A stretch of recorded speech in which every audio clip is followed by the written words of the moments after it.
I think she was leaking. Just a wee bit. Look at this side. Oh boy. Yeah, she was leaking a little bit, bud. Just a wee bit. Hey everybody, welcome back to Noodles Garage. Today on Noodles Garage, we're going to be doing a valve cover gasket on a 93 Jeep Cherokee. Alright, first step to get to the valve cover, we're going to get our throttle cable or kickdown cable for the automatic transmissions off, PVC lines off, the fuel injector harness, we're just going to pop it out off the studs, get our heater hose line out of the connectors back here, which we already did, and then we'll just start simply going around and unbolting it. Let's get to it.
Alright, so if you're wondering how we got the throttle cable and the kickdown cable out, so there's two tabs. Oh man, let me get a light in here.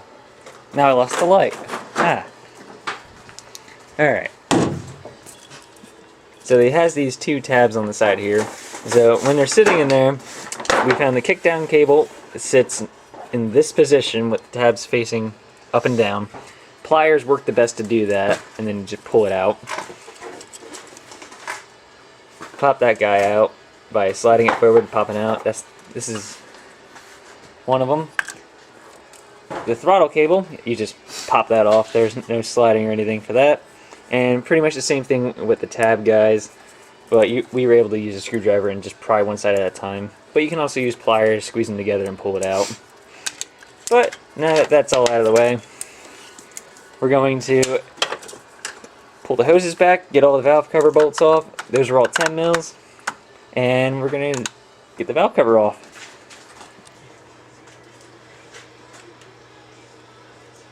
Oh, that one's loose. That's good. That's a good start. That's a good. We found some of the leaks.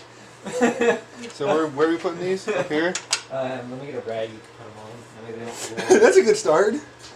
Great. Oh, they're all loose. Cool. Ah! I wonder why this thing's leaking like a sieve. Here. Nice rag to put them all in. It's taking no effort to take these things off. You know what? Those are pretty hot. You know what? I want to see something now. Can we take it off with just...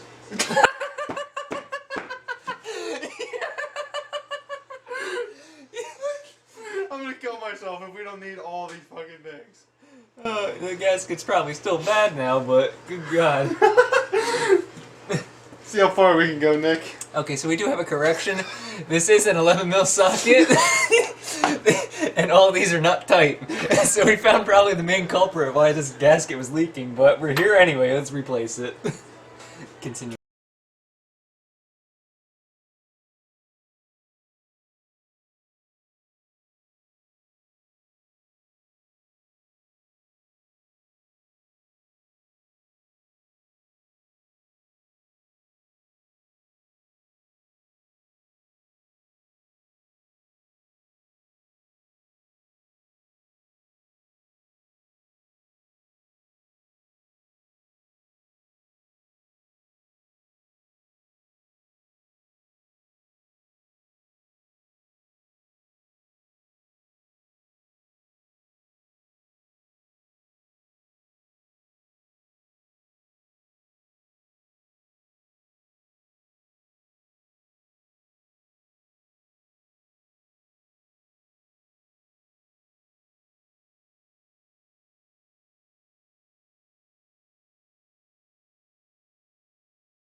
So now we're going to do a giant time lapse of cleaning all the surfaces up, getting that old gasket material out of there, making sure the motor is oil free. Jack's going to brake clean this because one, he doesn't care, and two, we're doing an oil change after this too. If you were not doing an oil change after this, I would recommend not spraying brake clean into there. Absolutely not. With that said, time lapse commence now.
So after you get everything all cleaned up, it's ready to reassemble.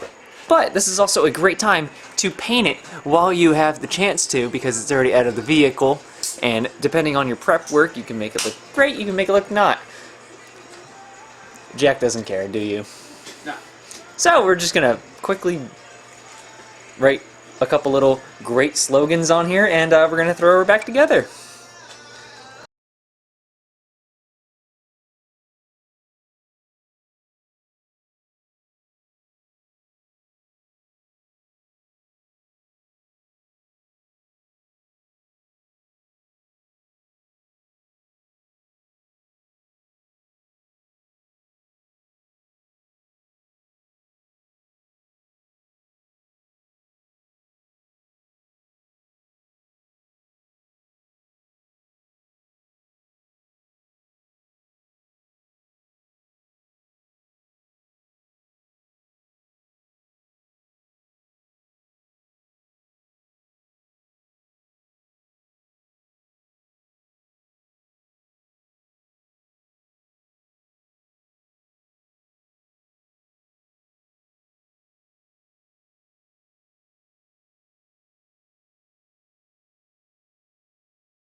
Alright guys, with our wiring hooked back up, our cables back in place, we are all set to go. Thank you guys for tuning in to today's episode of Noodles Garage. I will see you next time. Like, comment, subscribe.